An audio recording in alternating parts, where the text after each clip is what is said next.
Hello everybody and welcome to YouTube lecture number 20, The New World Order. Alright, so this is a follow-up to our lecture in class on World War I and America's involvement. We're going to look at how Woodrow Wilson was trying to set up what we would refer to as his New World Order in order to make the world safe for democracy. So we're just going to look at a few things here. We're going to look at key concept 7.3. Roman numeral 2, and right now we're going to look at A, and then we're going to look at B, and then we'll be done. Very quick lesson here tonight. So again, our key concept's telling us here that World War I and its aftermath will intensify debates about the nation's role in the world.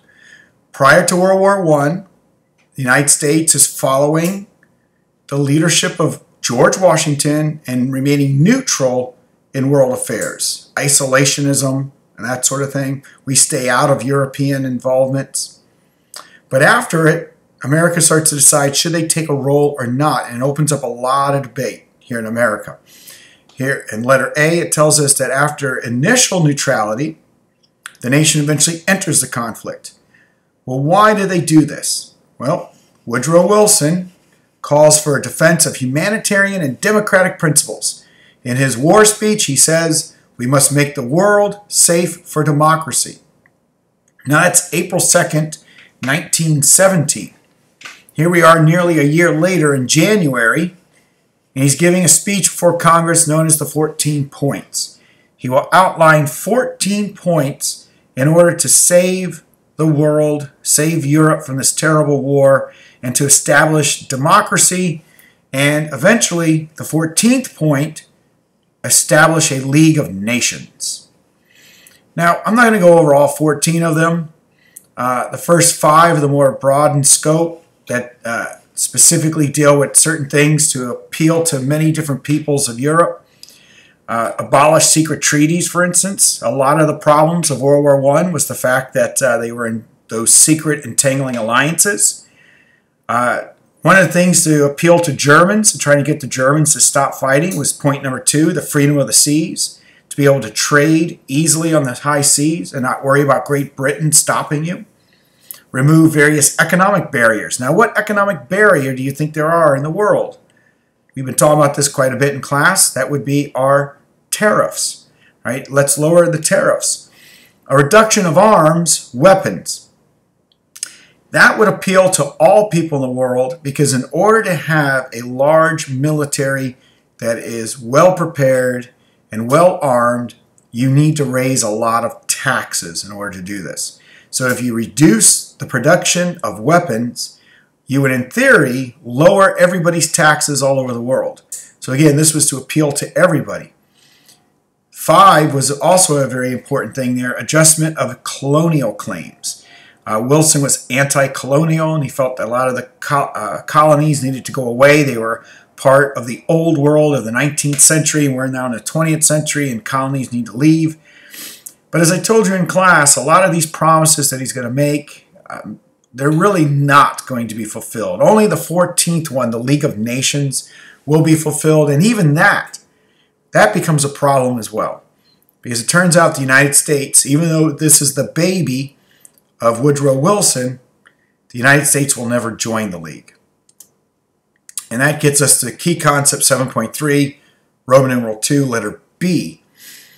Now, as far as America's involvement in the war, about 10 minutes. I mean, really, it's not that big of a deal. It's what comes after the war. Here it tells us in our concept, Wilson was heavily involved in post-war negotiations. So he goes there and becomes the world's new Messiah. That's really not hyperbole. I mean, a lot of people are looking at him as a savior of the world. But this starts off these negotiations with these European leaders at the end of the war. You have what's known as the Big Four. Wilson represents the United States, Prime Minister Orlando from Italy, Lloyd George of Great Britain, and Clemenceau of France. They are not going to get along at all. There's going to be a lot of arguing. And a lot of the 14 points are going to be just thrown out the window. Europeans will not accept what Wilson believes should be the peace.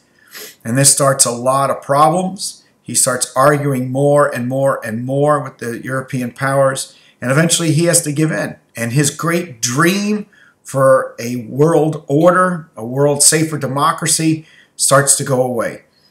And the treaty that the Germans are forced to sign is a terrible treaty.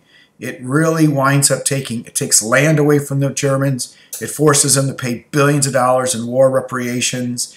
It takes away their German dignity. And it just really sets up what Wilson was afraid of. If you remember, we looked at the peace without victory speech. He said a victor imposes his will upon the loser, and that causes problems, and that's exactly what winds up happening. But not only does he have to fight the Europeans about the Treaty of Versailles and the League of Nations, but even within the United States. When Wilson comes back home, the Republican Party, under the leadership of Henry Cabot Lodge, and that's who this is, Senator Cabot Lodge, they're going to fight him tooth and nails over the Treaty of Versailles. They don't like it. One of the things they do not like is the League of Nations. If you sign the Treaty of Versailles, you become part of the League of Nations. Now you might think, well, what's so wrong with that? We're going to try to, bring about international peace. We're going to stop war. We're going to talk out our problems instead of shoot out our problems. Well, the treaty is made up of several what we call articles. And Article 10, not Article X, that's a Roman numeral 10, Article 10, is the one that Congress especially is upset over. In Article 10, it states that if one member of the League is attacked, then all members of the League go to war in defense of that country. Now think about Congress for a moment. Something that Congress really likes to hold on to is its war-making power. In the Constitution, it says only Congress can declare war. Even the President of the United States can't do that. But if you sign the Treaty of Versailles and you join the League of Nations, under Article 10, no country has war-making powers anymore. The League decides when countries go to war. That was something that Republican leadership could not accept. And they tell them no. There's this interesting moment when Cabot Lodge would like to compromise with Wilson. And he comes up with his 14 reservations, a kind of add-on to this Treaty of Versailles. It's sort of a play on the 14 points. Instead of fully accepting the Treaty of Versailles as it is, we'll have some other things. For instance, we'll get rid of Article 10 for us. But Wilson won't compromise. He won't compromise at all.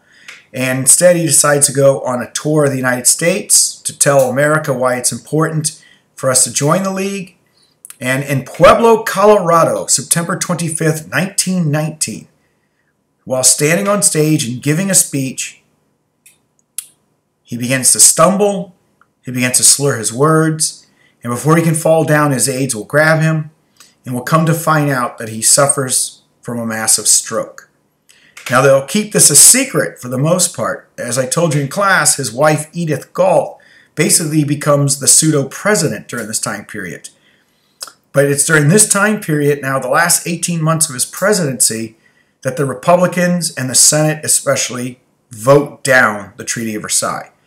They try to get the 14 reservations added on, but because Wilson won't compromise, it's voted down on November 19th, 1919. Then they put it up for a second vote in March 19th, 1920, and it's voted down a second time. And that is it for the Treaty of Versailles in the United States. America never signs the treaty. A few years later, they'll sign their own peace treaty with the Germans. The United States will never join the League of Nations, thereby making this one of the weakest entities ever created in the history of the world, and it can do nothing to protect the world from the oncoming of fascism, and it's an utter failure for Woodrow Wilson. And some people wonder if Wilson would have compromised a little bit. If he had learned how to compromise in Europe, if he had learned how to compromise with the American Congress, the Republican leadership, maybe we'd have gotten ourselves signing the Treaty of Versailles and joining the League, and things would have been different. Well, that's really all I needed you to do tonight. I told you this would be a quick one.